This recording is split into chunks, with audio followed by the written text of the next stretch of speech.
ജമ്മു കാശ്മീരിലെ കത്വയിൽ കഴിഞ്ഞ ദിവസം ജെയ്ഷെ ഭീകരൻ ഉസ്മാനെ സുരക്ഷാ സേന വധിച്ചത് വളരെ സാഹസികമായി എന്ന് റിപ്പോർട്ട് വരുന്നു. ഗ്രാമത്തിലെ ഒരു വീടിനുള്ളിൽ ഭീകരൻ നാട്ടുകാരെ ബന്ദികളാക്കി വെച്ചിരിക്കുകയായിരുന്നു.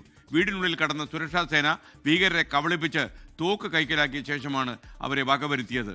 വിനീത വിജി ഡൽഹിയിൽ നിന്ന് വിവരങ്ങളുമായി ചേർന്നു. വിനീത, ഗുഡ് മോർണിംഗ്. വിനീത, എനിക്കറിയില്ല വിനീതയ്ക്ക് ഇത്രയും പ്രേക്ഷക പിൻബലം ഉണ്ടെന്ന് എനിക്കിപ്പോഴാണ് മനസ്സിലായത്. ആൾക്കാരങ്ങ് ചോദിക്കുകയായിരുന്നു, വിനീത എവിടെ.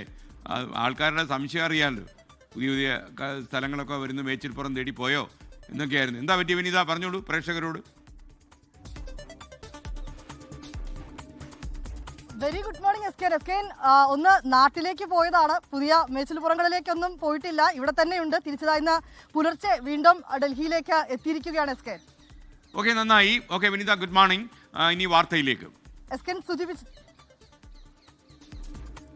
തീർച്ചയായും എസ്കേൻ സൂചിപ്പിച്ച വാർത്തയിലേക്ക് വരികയാണെങ്കിൽ അതിസാഹസികമായി തന്നെയാണ് സുരക്ഷാ സേനയും ഒപ്പം തന്നെ പോലീസും സംയുക്തമായാണ് ഇങ്ങനെയൊരു നീക്കം നടത്തിയിരിക്കുന്നത്. അതിൽ ഈ ഗ്രാമത്തിൽ ഈ ജെയ്ഷെ മുഹമ്മദ് ഭീകരൻ ഉസ്മാൻ ആ ഗ്രാമത്തിൽ എത്തിയിട്ടുണ്ടെന്നൊരു വിവരം അന്വേഷണ സംഘത്തിന് ഈ സുരക്ഷാ സേനയ്ക്ക് നേരത്തെ തന്നെ ലഭ്യമായിട്ടുണ്ടായിരുന്നു. പിന്നീട് ഓരോ നീക്കങ്ങളും അത് സാഹസികമായി തന്നെയാണ് അവർ നടത്തിയിട്ടുണ്ടായിരുന്നത്. ഗ്രാമത്തിലെ ഒരു വീടിനുള്ളിൽ ഭീകരൻ നാട്ടുകാരെ ബന്ദികളാക്കിയിട്ടുണ്ടായിരുന്നു. ഒപ്പം തന്നെ ഈ വീടിനുള്ളിൽ കടന്ന സുരക്ഷാ സേന ഭീകരരെ കബളിപ്പിച്ച് ഈ തോക്ക് കൈക്കലാക്കിയതിനു ശേഷമാണ് പിന്നീട് ഈ ഭീകരനെ വകവരുത്തിയത്. ഈ ഭീകരനെ നേരിടുന്നതിന് മുമ്പ് തന്നെ ഈ വീടിനുള്ളിൽ എത്തി ആ സാധാരണക്കാരെയൊക്കെ തന്നെ സുരക്ഷിതമായിട്ടുള്ള സ്ഥലങ്ങളിലേക്ക് മാറ്റുകയും ചെയ്തിട്ടുണ്ടായിരുന്നു. അതിനുശേഷമാണ് ഈ ഒരു ഏറ്റുമുട്ടലിലേക്ക് അടക്കം കാര്യങ്ങൾ എത്തിയത്. ഇപ്പോഴും ആ കത്വ മേഖലകളിലൊക്കെ തന്നെ സുരക്ഷ വർദ്ധിപ്പിച്ചിട്ടുണ്ട്. പല മേഖലകളിലും ഇപ്പോഴും തെരച്ചിൽ പുരോഗമിക്കുന്നുവെന്നാണ് നമുക്ക് ലഭ്യമായിരിക്കുന്ന റിപ്പോർട്ടുകൾ. എസ്കെ, ലോകത്തെവിടെയായാലും ഏത് സമയത്തും 24 വാർത്തകളും ഓഗ്മെന്റഡ് റിയാലിറ്റി പാക്കേജുകളും എക്സ്പ്ലെയിനറുകളും വിശദമായി കാണാൻ